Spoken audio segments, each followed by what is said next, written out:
Hey everybody, MrBookieboo here, and I am back with another Lego City update. It's been a little while. I've been busy, real life keeps creeping into my Lego building time, but that's okay. I do have some cool stuff I want to share with you, and I have been making a little bit of progress in the city. You're going to see over my shoulder here some new big buildings. And so this video, I'm going to kind of focus on facades. Because this is a question that I get asked a lot is, MrBookieboo, how do you make these things? How do I get the parts to do it? How do I go about creating it? How do they work? And so I figured I would kind of focus on that, since that's kind of been my focus for the last month now, has been kind of working on the facades and in the background. So basically the principle behind the facades is that it allows you to have a lot more depth to your city without having a lot of space. So you can see this is an example of a facade. This is one of my older ones. And basically, if I turn it, you can see it's only 2 bricks deep. It's pretty small. It's not, it's not a full building. It doesn't have an interior. If you look at the back, I've actually cheated and I've actually just cut out construction paper to block out the windows so that you can't see through. And it's a simple design. All you really need is some windows and some bricks. Add a little bit of different colors, some texture to make it pop a little bit, but it can be really simple as this. But when you see it in the city, which I'm going to show you in a minute, it really makes a huge difference because, we have the modulars, which are fantastic. And those are kind of your centerpiece for a lot of us in our cities. Your modulars, if you're doing mocks or if you're just getting the official modulars from Lego, whatever it is, those are kind of the centerpiece. But the problem with those is that often, you just have like a row of them on a table and it looks good. It's good, it's cool, it's detailed. But what really kind of sets it apart is if you can add a little more depth to that. Now, one way you can do it, which I've done behind me, is I stack the modulars. So now I have 2 rows of modulars. So that really, that gives you a lot of depth. If you look over my shoulder here, you can see the modulars kind of like in a nice tiered effect, That's one way to do it. Very works, it's really cool. But maybe you don't have a lot of space like I do here. Maybe you're more limited. Maybe your table's just really narrow. It's only, maybe like 1.5 feet or something like that. You're not gonna be able to stack 2 modulars because they're like, they're like 9 inches each, so it's more than a foot. It's just not gonna work. So instead, what you can do is you can go to these facades like this. So let's take a closer look at the facades in the city, and then I'll give you some tips on how I actually go about designing these as well, all right? All right, so I've got this, this kind of like a head-on view.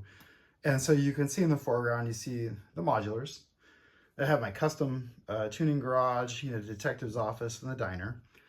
And then as you look beyond that, you'll notice, actually, let me back up real quick. You'll notice, the modulars are kind of all different height. They're kind of, they have different looks to them, different feel. And so it's already got some elements of depth, and different, with the different heights. If they were all the same height, like, maybe for example, like these guys here, the firehouse, 3POs was actually just a recolor of the pet shop, and even like the brick bank, they're all kind of the same height. So you don't really have a lot of variance. There's a little bit, it's more subtle. But these right here, I actually really love these together because you can see from like my custom mock, it goes down, and then it goes up at detective's office, down. It just gives you a lot of variance in the modulars themselves. Now, when you start adding facades beyond that, you really start to see how the depth really comes into play. Now, I've actually done an interesting thing in this area. So this is only 3 base plates deep, this whole area of this area of the city, this tabletop. It's 3 base plates deep. It's actually a standard IKEA tabletop. You can get them at IKEA. I understand the new ones are actually slightly different dimensions and they're not exactly 3 base plates deep anymore, but you can find a good tabletop, so let's say you're 3 base plates deep. And so what I've done, because it's kind of a limited amount of space, right? So you could have an old-fashioned road, a modular, and then you could like maybe put a modular behind that, but it's going to be really crowded and really cramped.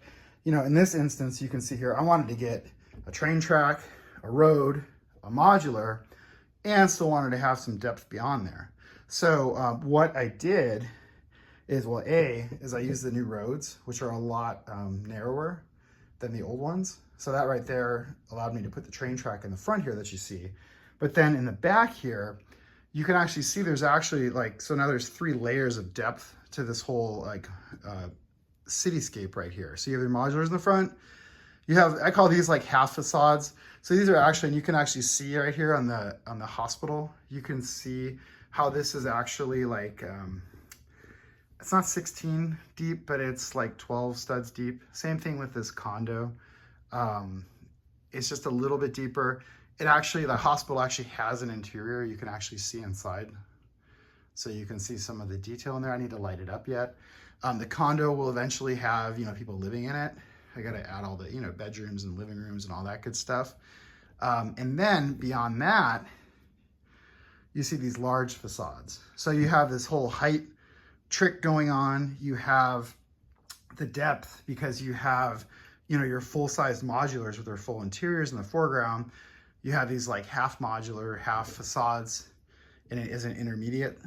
And then in the back, you have the true facades, which are very thin. And I try to vary them as far as the depth goes. So the light bluish gray one is about 4 studs deep, whereas the dark bluish gray one is like 8 studs deep.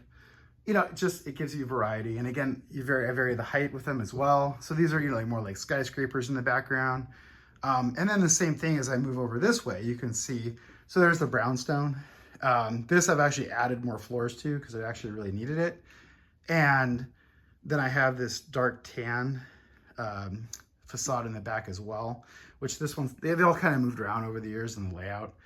But again, it just gives you a nice little contrast. They're actually slightly offset, those two. I wish they had more of an offset, but with the Daily Bugle, I have a limited amount of space and I didn't want that one more forward than the other one. So I don't know, but that just gives you kind of an idea of the types of things that you can do with facades. If you're in a limited amount of space, this is really nice because it's a really good space-saving feature. And again, it gives you, you can still do a lot of detail and stuff. You know, these half facades that I have in the foreground, again, like I say, you know, they have like fully detailed interiors just like the modulars would. The only difference is that they're not, you know, as deep as these guys are. These guys are like 16 studs deep, sometimes more, sometimes a little less. These are just much narrower, but they still have the effect of looking like, you know, it belongs and looking like it fits in with the city. So that is a good example of what you can do with facades. Okay, so how do you go about building these things? Where do you get the pieces for this stuff? You know, where do I start? Because that's a common question that I'll get. I'll say, hey, MrBookieboo, those are great. It's awesome. I don't know where to begin with this. So the good news is as I mentioned earlier, because they are so narrow and they're very flat, they don't take quite as many bricks as say like a modular. So that's the good news. The bad news is they tend to take a lot of windows still, and windows tend to be a little bit pricier than other, you know, Lego parts. So you can find windows in like other sets. So if you're able to, you know, modulars obviously are a really good source of windows. If you're able to cannibalize an old modular, if you can get one on sale, if you know someone who's selling one cheap, maybe they don't have a complete modular and you can pick it up. That's one way you can go. Creator 3-in-1 sets sometimes have windows. The newer ones, not so much as the older ones. Used to have a lot of windows, but you can get lucky in some of those, and those tend to go on sale a lot. You can find them, of course, you know, you might get lucky in your pick-a-brick wall at your local Lego store. I've gotten lucky over the years a couple times and I found windows. Now, they don't always have windows with glass. Sometimes they'll just have the frames, or sometimes they'll just have the glass. It's rare that they have both, but it does happen. That's another way you can do it. Of course, you can go to my favorite. You can go to Bricklink and you can pick up all the windows and glass panes that you need there. But again, you're gonna be paying because they tend to cost a little more, you know, because the window pieces, I don't know, it's just the way they are. There's just more money. Now, there's another trick I can tell you though. So something else that you can use, and you'll actually see I use it to good effect on these 2 large skyscrapers over my head here, the dark bluish gray and the light bluish gray. Those actually do not use window panels or window frames. They actually use trans clear bricks. So the large dark bluish gray one uses the 2x5, 2x6 trans blue bricks. Those you can buy in bulk really cheap. And it looks good for a building in the background. It doesn't look half bad, you know? The light bluish gray one actually uses the trans blue panels. So they're the 2x2 panels, so they don't actually have a frame around them. But again, you can't even really tell when you look at them, especially since it's a distance, like kind of a background building. I think it looks fine.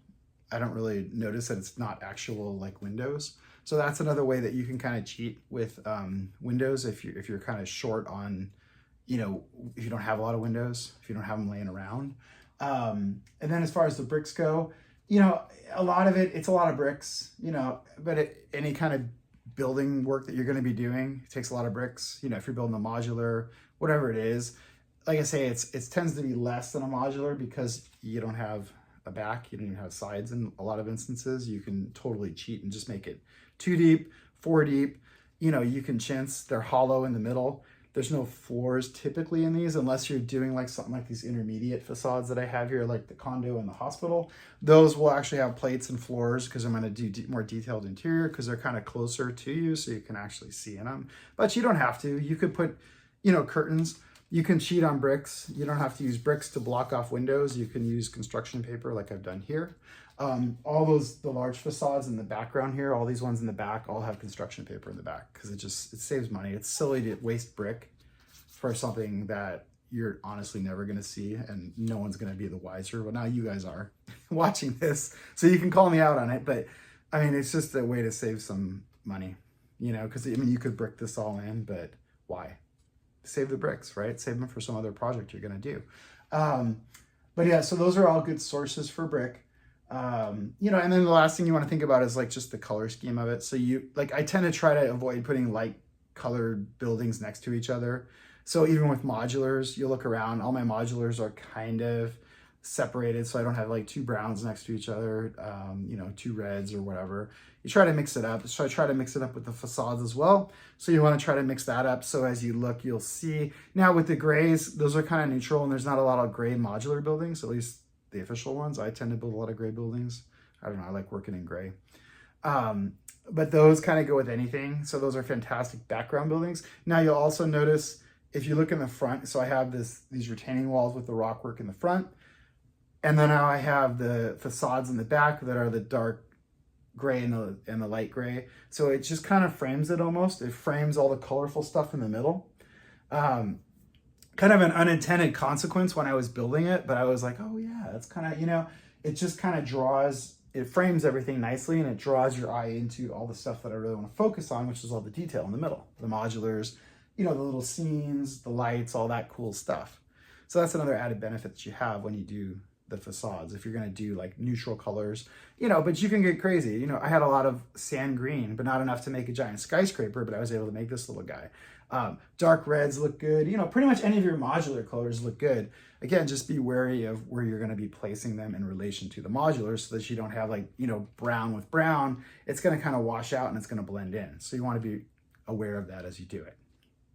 So let me know if you guys have any questions about facade building, city building, anything like that. I love when you guys have questions. I try to get back to all of you and answer you, either if you're sending me DMs or, you know, in the comments. I love it when you guys comment, so I appreciate that.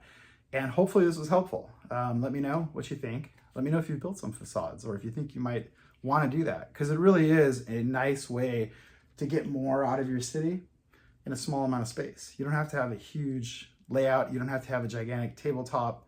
You know, I see some of these amazing layouts with that are in like basements that have just space as far as the eye can see, which is awesome if you have that. But even if you don't, you can do a lot in a small space, which is kind of what I've been showcasing in my room here now, because, you know, this room's, while it's a good sized room, I didn't want the city to overpower the room. Initially, I thought I did, but then I realized I had a lot of other interests. You know, I have like Lego Star Wars, I have Pirates, I have lots of other things that I wanted to showcase that wasn't necessarily the city. And so the actual city footprint, as you see, as I kind of pan around, it's actually a little bit smaller than you would expect. It's not that big, but the amount of stuff I've been able to pack into a small space by going vertical and using the airspace, which I have tons of in this room because the ceilings are so tall, it really helps me to be able to fit a lot more into a smaller space. So thanks for watching. Make sure you subscribe. I'm gonna try to do more videos. I'm trying to be more punctual with the videos, get content out more frequently for you guys. And thanks for all the support and encouragement. I really do appreciate all of you. All right, take care. Bye.